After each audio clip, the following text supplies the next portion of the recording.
Bienvenidas y bienvenidos estudiantes de secundaria. Me da mucho gusto que nos acompañen en esta sesión de Aprende en Casa para la asignatura de Ciencias Física. Mi nombre es Leslie Mendívil y junto con la maestra Cindy Romero los estaremos acompañando en esta sesión en la que recuperaremos saberes que desarrollamos durante el ciclo escolar sobre el tema de la electricidad. Es un gusto estar con todas y todas ustedes. Recuerden que es muy importante seguir las recomendaciones sanitarias necesarias, como el lavado frecuente de manos utilizando jabón, usar mascarilla y quedarse en casa si les es posible. Los materiales que necesitaremos durante esta sesión son su libro y cuaderno de Ciencias Física, lápiz, bolígrafo y si tienen alguna discapacidad visual tengan listas sus hojas Leyer, regleta y punzón.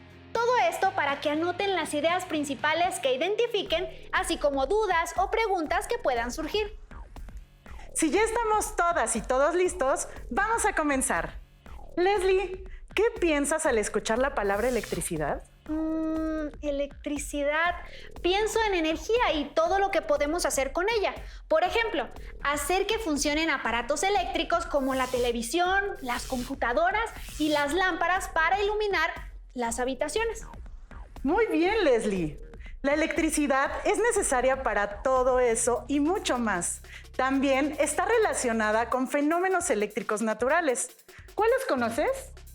Un rayo durante una tormenta eléctrica es un ejemplo de un fenómeno eléctrico, ¿cierto? Así es. El rayo se produce entre las nubes y una región de la superficie terrestre que tienen cargas eléctricas opuestas. ¿Cargas eléctricas? Recuerdo que al principio del ciclo escolar aprendimos acerca de estas. Efectivamente. ¿Qué te parece si comenzamos a revisar lo que sabemos acerca de las cargas eléctricas a partir de una actividad que realizamos con la maestra Tania Marlene Méndez Torres? Me parece genial, maestra. Adelante. ¿Alguna vez has experimentado que cuando te das un toque al tener contacto con una manija de una puerta o con otra persona? Precisamente ese toque no es más que una descarga eléctrica. Esa sensación del toque tiene que ver con una acumulación de cargas eléctricas y esto se conoce como electroestática. Gracias por la explicación, maestra. ¿Quiere usted decir que en este caso la manija de la puerta descargó su carga negativa en mí? No, en realidad fue al revés. Toda la materia está hecha de átomos y todos los átomos tienen en su núcleo protones y neutrones. Los protones tienen carga eléctrica positiva y por ello el núcleo tiene carga positiva. Alrededor de ellos se mueven los electrones, que poseen carga eléctrica negativa. La electricidad es esto, el exceso y la transferencia de electrones de un cuerpo a otro. Ya todo tiene que ver con el movimiento de los electrones. Por eso se llama electricidad, por los electrones.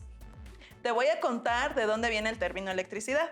Hacia el año 600 antes de nuestra era, el filósofo y científico Tales de Mileto había comprobado que si frotaba el ámbar, este atraía así objetos más livianos. De ahí el término electricidad, que proviene del vocablo griego electrón, que significa ámbar. Un experimento semejante al que hizo Tales de Mileto es este. Fíjate lo que vas a hacer. Toma este globo y frótalo sobre tu cabello.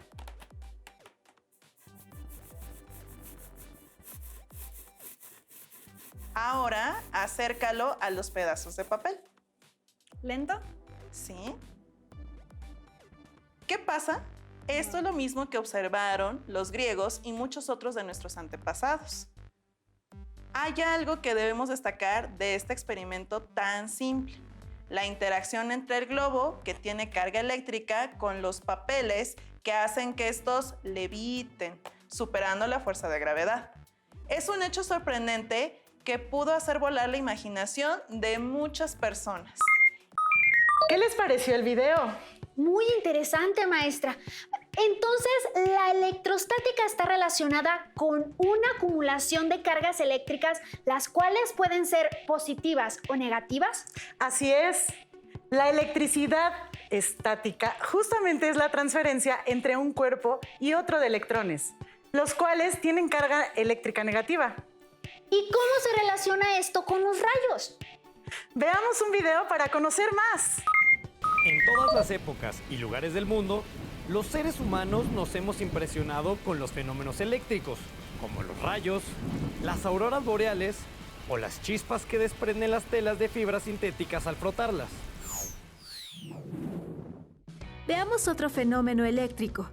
Si acercamos un peine de plástico a objetos pequeños, podemos observar que nada pasa. Ahora, si frotamos el mismo peine con nuestro cabello y lo volvemos a acercar a los objetos, ¿notas cómo el peine ejerce una fuerza sobre ellos sin necesidad de tocarlos?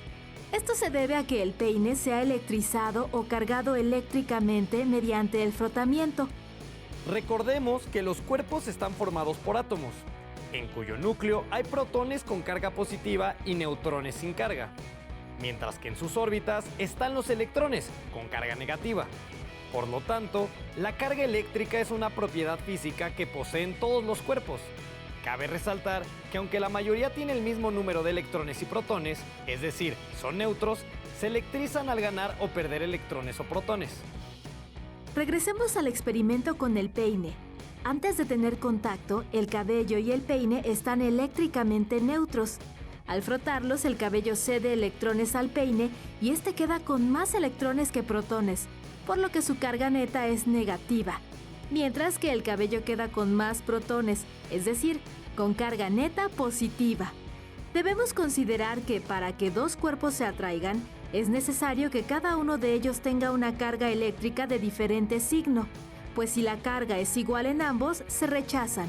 Asimismo, que las fuerzas de atracción y repulsión actúan en el campo eléctrico, es decir, en el espacio que rodea a las cargas.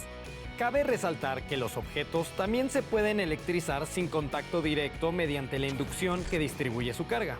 Por ejemplo, al acercar el peine a los papelitos, lo cual hace que los papelitos se adhieran al peine. Otro ejemplo se presenta en las nubes.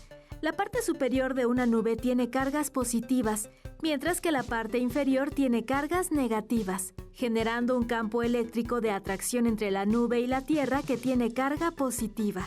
Cuando las cargas eléctricas negativas en la nube son demasiadas, se liberan electrones hacia el suelo a través de una descarga eléctrica muy intensa llamada rayo y que al paso de la corriente eléctrica emite luz. La estela luminosa que vemos se denomina relámpago, mientras que un trueno es la intensa onda sonora que se produce cuando un rayo expende bruscamente el aire al bajar a la Tierra.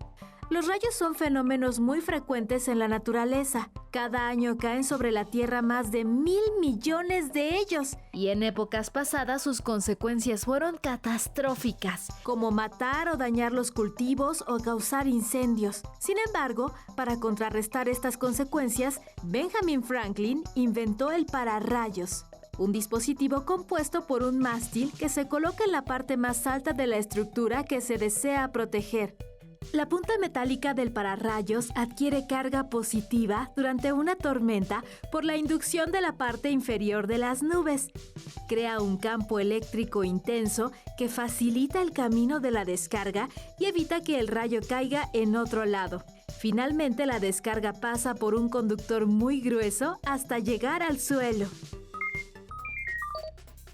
Entonces, tanto la descarga de un rayo, la electrización de materiales como objetos de plástico o un globo y los toques que sentimos cuando frotamos algunas telas sintéticas son todos fenómenos electrostáticos.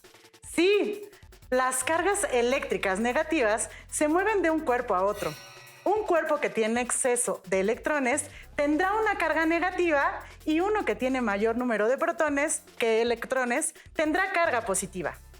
¡Claro! Y existen diversas formas de electrizar los objetos. Revisemos algunos experimentos que realizamos con la maestra Tania Marlene Méndez Torres para recordar las formas de electrización.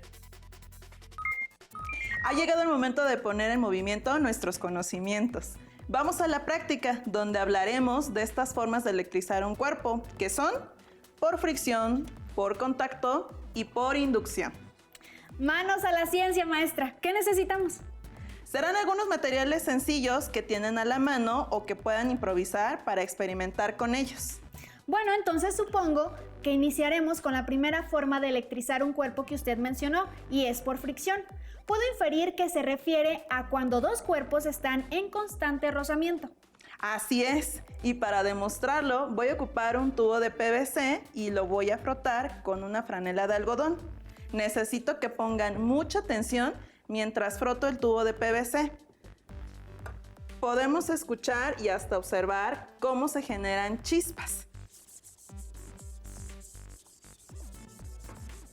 Dos de color plata, los de color plata.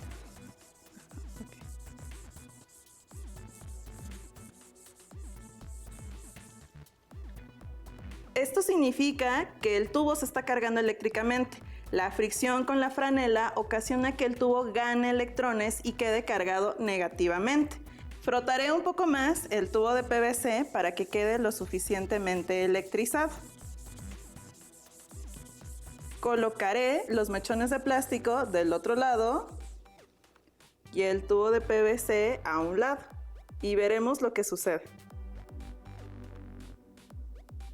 Maestra, ahí se están transfiriendo electrones y el resultado es que un cuerpo tendrá más protones que electrones y por eso tendrá carga positiva y el otro material tendrá carga negativa por el exceso de electrones. Por eso, si mal no recuerdo, las leyes de las cargas eléctricas dice que los que tienen una misma carga se repelen y los que tienen carga diferente se atraen. Exactamente, Leslie. Qué entusiasta y qué buena asociación has hecho. Pero no olvides que aún nos queda por explorar otras formas de electrizar un cuerpo. Y la que sigue es por contacto, relativamente muy sencilla. Vamos a ocupar solamente un globo y de nueva cuenta frotaremos sobre un cuerpo. Puede ser sobre mi cabello o sobre una franela de algodón. Tendremos diversos papelitos sobre la mesa y una vez que comencemos a frotar, haremos contacto o tocaremos a los papelitos y veremos lo que ocurre.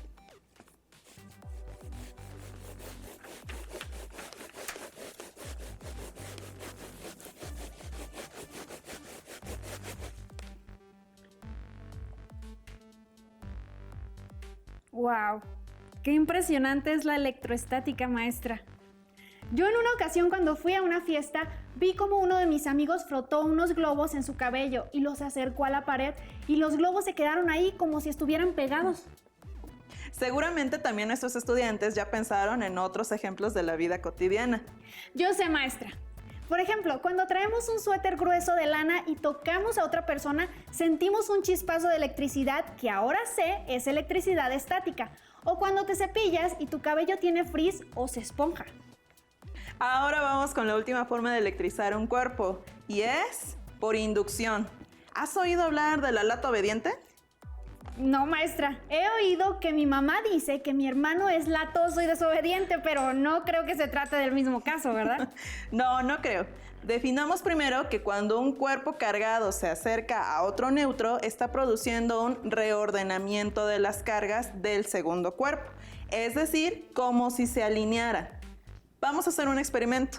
Por favor, frota el globo sobre tu cabello y saca la lata vacía que traje.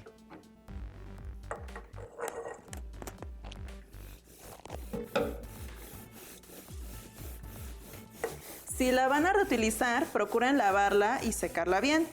Ahora, una vez que frotemos, le llamamos lata obediente porque hacia donde dirijamos el globo, la lata irá.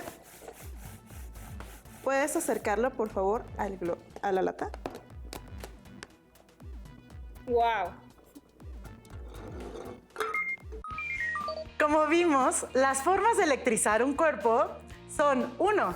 Por fricción, que se consigue al frotar un cuerpo con otro y que uno de ellos ceda cargas negativas y el otro las gane.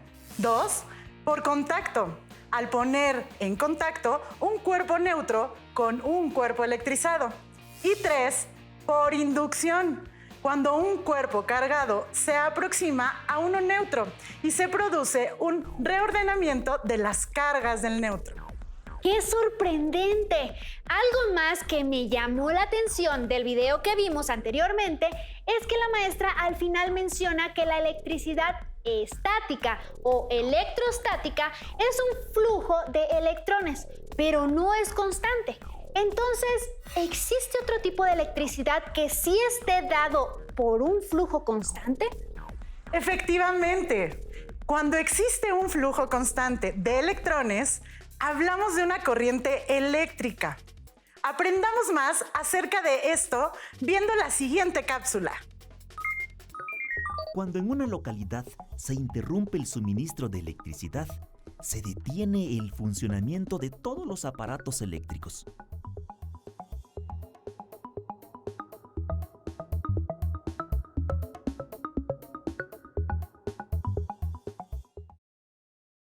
Hoy solo tenemos que mover un dedo para encender un foco. Es tan sencillo que pocas veces pensamos por qué sucede.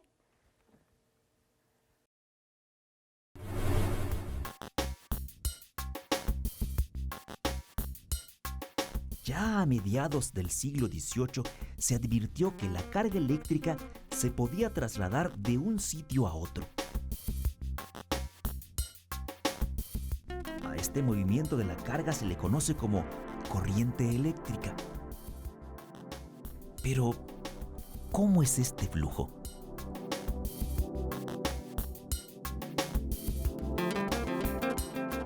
Una analogía podría ayudarnos a entenderlo. ¿En qué se parecen un río y un cable con corriente eléctrica? Así como el agua fluye por el canal, la carga eléctrica lo hace por el cable. La carga que fluye por un conductor consiste en electrones desplazándose a través de este. Ahora investiguemos si algunos materiales pueden conducir la carga eléctrica mejor que otros.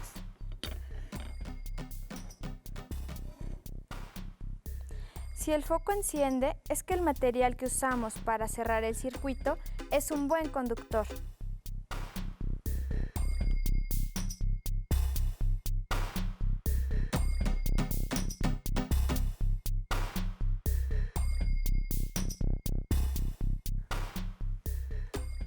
Si no lo hace, el material es un aislante y no permite el flujo de electrones.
¿Qué hace que un material sea conductor o aislante?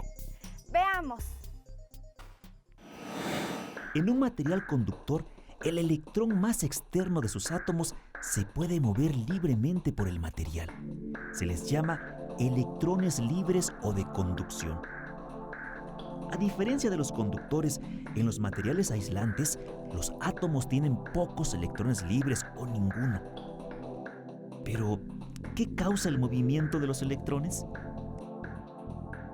Los electrones requieren de un impulso del exterior, que puede ser una pila o un generador, para ponerse en movimiento y establecer así una corriente eléctrica.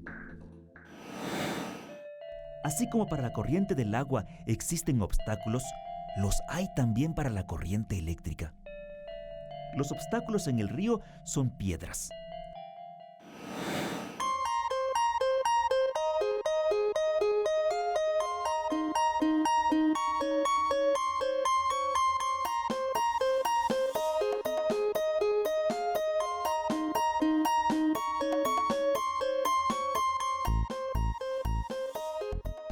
la corriente eléctrica son los átomos fijos del material. Dependiendo de la cantidad de átomos fijos, habrá mayor o menor resistencia al paso de los electrones libres. La corriente eléctrica fluye a través de un circuito eléctrico que está compuesto de materiales conductores como el alambre de cobre, el cual puede estar cubierto por un material aislante para que se direccione correctamente la corriente y la persona que manipule el circuito esté segura. Además, en un circuito eléctrico es necesario tener otros elementos básicos, como la fuente de energía que impulsa el movimiento de los electrones, la cual puede ser una pila o un generador. Y también se necesita un elemento que utilice la energía eléctrica, es decir, que la transforme en otros tipos de energía como la energía sonora mediante un timbre o en energía lumínica mediante un foco. Así es. ¿Recuerdas en qué unidad se mide la magnitud de la corriente eléctrica? Sí, se mide en amperes, en honor al físico André-Marie Ampère. El impulso de la corriente eléctrica que mencionaste hace un momento es el voltaje, el cual se mide en volts, unidad nombrada en honor a Alessandro Volta. Es verdad, y ambos son directamente proporcionales. Es decir, si el voltaje aumenta, la corriente eléctrica también aumenta. Así es. Otra característica de los cuerpos es la resistencia eléctrica, es decir, la oposición al flujo de la corriente eléctrica. Todos los materiales ofrecen más o menos resistencia, por lo que en un circuito eléctrico también está presente. ¿Cómo piensan que sea la corriente eléctrica si la resistencia del circuito es muy grande? ¿Qué piensas al respecto, Leslie? Si la resistencia es muy grande, la corriente eléctrica debe ser menor en comparación a un circuito que tenga una resistencia eléctrica menor. Por supuesto. Además, la resistencia eléctrica se mide en ohms por el físico George Ohm. Ya aclarados estos puntos, es importante recordar que hay dos tipos de corrientes eléctricas. Veamos este video para recordar cuáles son. ¿En qué otra cosa se diferencian los circuitos? En el tipo de corriente que los alimenta, que puede ser corriente alterna o corriente directa. Se me hacen conocidos esos términos, pero no sé bien qué significan. En la corriente directa, los electrones se están moviendo siempre en la misma dirección y con la misma energía. Este tipo de corriente lo obtenemos de las baterías. Por otro lado, en la corriente alterna, los electrones avanzan y retroceden alternadamente. Es decir, las cargas no se desplazan a lo largo del conductor, solo oscilan respecto a una posición. Para terminar esta sesión, debemos recordar que la electricidad, aunque es un fenómeno sorprendente, puede ser muy peligrosa, por lo que debemos tener cuidado cuando la usamos. Alumnas y alumnos, en su cuaderno elaboren un mapa mental donde resalten las principales características de los fenómenos eléctricos. Esperamos que esta sesión les haya sido de apoyo para recordar y recuperar algunos conceptos importantes al hablar de carga y corriente eléctrica. Agradecemos mucho su presencia en esta sesión. Les invitamos a que continúen viendo los contenidos de Aprende en Casa. ¡Hasta pronto!